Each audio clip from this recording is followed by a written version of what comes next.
In April, after the Israelis destroyed an Israeli consulate in Damascus, something that every country, sovereign country, would view as an act of war, the Iranians responded in a way that was designed to look impressive, to look spectacular, but that was really designed to really not impose any real damage on Israel by using a bunch of older drones and slower cruise missiles that they anticipated would be intercepted, if not all of them, in large part. They gave advance notice to the United States and therefore to the U.S. allies in the region, like Jordan and others, that allowed all those those missiles to be intercepted.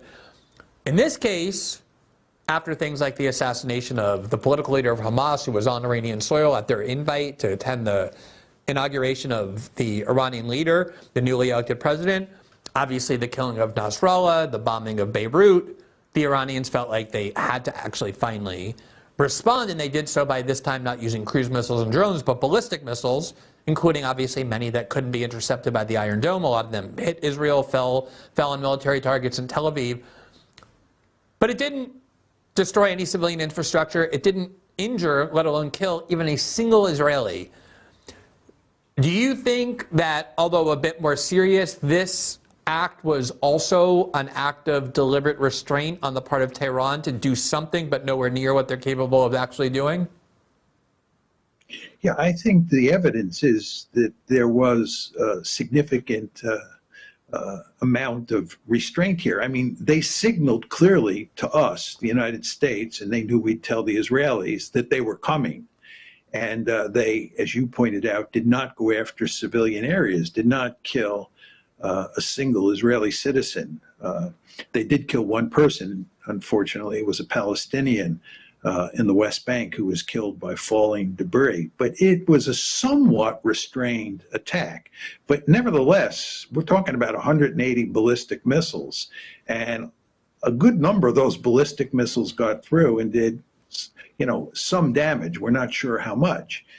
And the key point here, Glenn, in my mind, is that what the Iranians have done has put us on the escalation ladder for sure, because the Israelis are going to retaliate, and the Iranians have said they will counter-retaliate. And of course, if the Iranians counter-retaliate, the Israelis will counter-retaliate. So we're going up the escalation ladder here. And then when you start talking about what the target set looks like, there's two sets of targets in Israel that make me extremely nervous. One are the nuclear sites in Iran that the Israelis are talking about going after. And then there are the oil refineries and the oil fields, because the Iranians have said very clearly that if their oil facilities are attacked, they will counter by attacking other oil facilities in the broader Middle East. And this will lead to a huge oil crisis and will have, I think, a catastrophic effect on the international economy. The last thing we want is for the Iranians to be using ballistic missiles against oil fields or oil refineries in the Persian Gulf, in other countries, the Gulf states, Saudi Arabia, you name it. And if the Iranians are desperate, they've made it clear that's what they're going to do. So we're going up the escalation ladder now. I would note to you, Glenn, before October 1st is when the Iranians attacked, it looked like the Iranians had been cowed into not attacking. Remember, Israel killed the Palestinian leader in Tehran on July 31st. And for the whole month of August and the whole month of September, the Iranians did not attack as they promised that they would do. And it was beginning to look by the end of September like the Iranians were wussies, that they were unwilling to really stand up and deliver the promised attack. And then Nasrallah was killed last Friday. I think it was the 27th, September 27th, and the Israelis got away with it. Iran didn't do anything. And there was a senior Iranian commander killed along with Nasrallah in that bunker as well.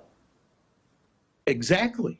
And the Iranians did nothing at first. And again, this is why everybody was saying after Nasrallah was killed over the weekend, the 28th, the 29th, even on the 30th, that the Iranians were incapable of responding to the Israelis. The Israelis were in the driver's seat.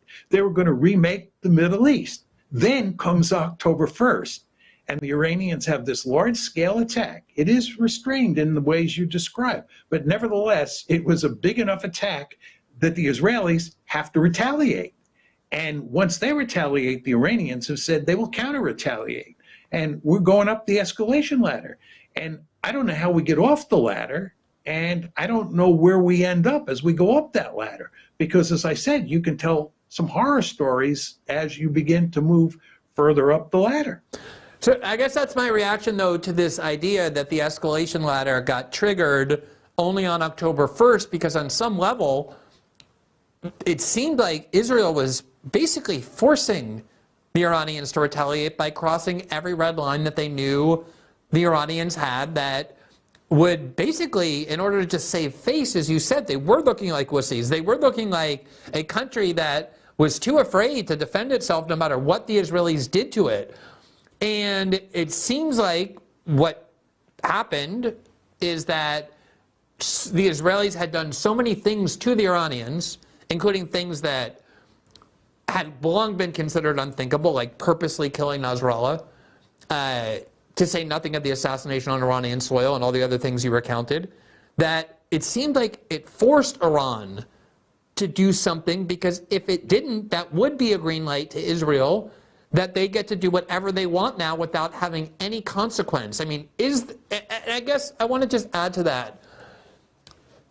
It seems like within Israeli society, there's this sort of, let's call it a social contract, an unstated social contract, that the Israeli government, the right-wing government, can, and the religious factions in it can do whatever they want in the West Bank, can menace the Palestinians, can fight with Lebanon, as long as the more urban, sophisticated, secular Israeli society in Tel Aviv stays safe. And that has been what's happened for quite a long time. And so on some level, this is now a signal to the people in Tel Aviv, not just northern Israel or Jerusalem, that they watched all those missiles flying over and landing in their city, close to where they were, knowing that the Iranians now have that capability. On some level, is it possible, and I guess it's the reverse question that we talked about with the Israelis trying to terrorize the Lebanese, is it possible that what the Iranians did finally now gives the Israelis something to think about, at least, before they start going wild? I think that's right.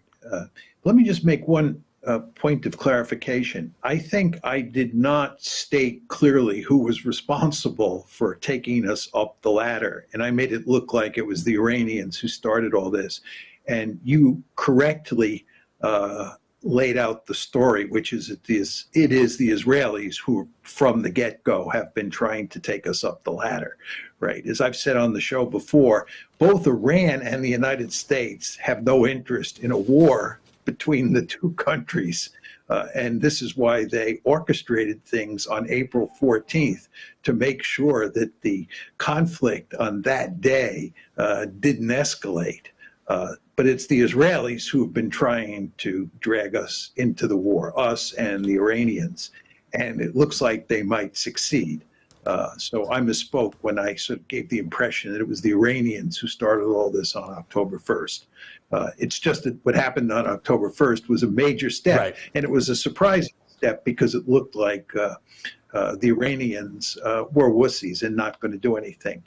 With regard to your distinction of the two different camps inside of Israel, I'm not sure that holds. The more secular Israeli Jews are remarkably hard-line. I mean, Benjamin Netanyahu comes from that part of the society, and you were talking about Naftali Bennett's Naftali Bennett's views on how Israelis should deal, or how Israel should deal with the broader Middle East in the wake of October 7th. The more secular Jews in Israel are, for the most part, remarkably hawkish, not to be underestimated. And that's not to say that there are people further to their right who are even more hawkish, but one does not want to underestimate how hawkish those what you described as more secular Israeli Jews are. And I think all of them believe that Israel is facing an existential threat, and it is in an absolutely horrible situation. And it has to do something to figure out how to get out of this situation. And as both you and I know, there's only one way out, and it's a political solution, and it has to be a political solution with the Palestinians, because that's the taproot of the problem here. Despite what Israel and its supporters in the United States say, Iran is not the taproot of the problem. It's the Palestinian issue that's the taproot of the problem. And the Israelis, whether you're talking about secular Israelis or you're talking about more religious or more right-wing Israelis, they are all, almost to a person, opposed to creating a Palestinian state. Let me put it differently, creating a viable Palestinian state. And as long as they don't do that, this crisis or this conflict is going to go on forever and ever. Yeah, and a lot of U.S. generals and even administrations in the past, you know, have vehemently argued that, and you basically don't hear that anymore from the United States government. It's sort of the official position that we want a two-state solution, but we're further away than ever, and there seems to be, I mean, the Reagan and Bush administrations, Bush 41, actually used to apply real pressure, and there was a lot of pushback, as you documented in the book, among other things, and since then we haven't seen that much. Let me ask you about the options for the Israeli retaliation. I want to talk in a minute about the possibility of attacking their oil refineries and what that might do to the global market, the oil availability of oil and the like. When it comes to the question of attacking their nuclear facilities, and of course the Iranian position is we don't have nuclear weapons, we have enriched uranium, but we haven't weaponized it yet. There's still a lot of steps that we would have to take in order to do that. What is the danger to the region and for the U.S. if the Israelis were to opt for that kind of retaliation? Well, I think the thing that we fear the most is they will then develop nuclear weapons. There are a lot of people who think that given what's been happening over the past few months, the Iranians are beginning to rethink their position on acquiring nuclear weapons. And one could argue that if we attack their nuclear facilities, even if we attack their oil fields and oil refineries, the incentive for them to get nuclear weapons will jump up significantly. And there are a number of people I know who don't have a lot of hard evidence, but think there's a good chance that in the near future, the Iranians are going to tell us that they're going to get nuclear weapons. I'm not saying that's true. I'm just saying that I know some people who think that. But all that just tells you that when you slam Iran, and especially when you go after its precious assets, like its nuclear facilities and its oil facilities, you are giving Iran a huge incentive to get nuclear weapons. Because if Iran has nuclear weapons, we're not going to do this. Because the great danger is they'll use those nuclear weapons in retaliation. Yeah, I mean, the history of the last, say, 25 years is that you better get nuclear weapons, otherwise you might be vulnerable to attack. Unfortunately, that's the incentive scheme that has been unwittingly created. Let me ask you about this issue with the oil refineries, because one of the things the United States has had to do over the past 2.5 years is do everything possible to restrict the ability of Russian oil to come onto the market, so that as a way of punishing the Russians or starving them, to do as much as possible to sanction countries that were buying Russian oil. It hasn't really worked, but it has made the need for the West and access to oil a lot greater, so much so that we even went to Venezuela to basically beg Nicolas Maduro to release a lot more of Venezuelan oil. If the Israelis were to attack Iranian oil refineries and the like and impede their production of oil, let alone if the Iranians responded by attacking oil refineries in the Persian Gulf. Wouldn't that in some way almost make the United States need to turn to the Russians for more oil, or what would the solution be to that if there was really a major disruption of oil in the Middle East? I'm not sure. I mean, I don't think there's any short-term solution. I don't think the Russians can solve the problem in any meaningful way. As you pointed out, the Russians have found other countries to sell their oil to. So it's not like they're sitting on all this oil that they're just dying to get rid of. And if we cut off the flow of oil out of the Middle East, you can substitute Russian oil for that Middle East oil. I think if you cut off the flow of oil out of the Middle East, that's going to have huge consequences for the international economy. I think we know that very well. I think some people just say the Iranians would never do that because it would hurt them as well as everybody else, and they don't want that. But we're positing a situation where the Israelis go after the oil refineries and the oil fields in Iran and do egregious damage to the Iranian economy. If that happens and you're an Iranian policymaker, you can make a very good case that you should make others pay for allowing that to happen. I would think the Biden administration would be scared stiff about this possibility, especially with an election coming up. If you want to guarantee that Donald Trump wins and Kamala Harris loses, all you need is some sort of cutoff of Middle East oil and some sort of big impact on the international economy and ultimately the American economy. This would be disastrous for Kamala Harris.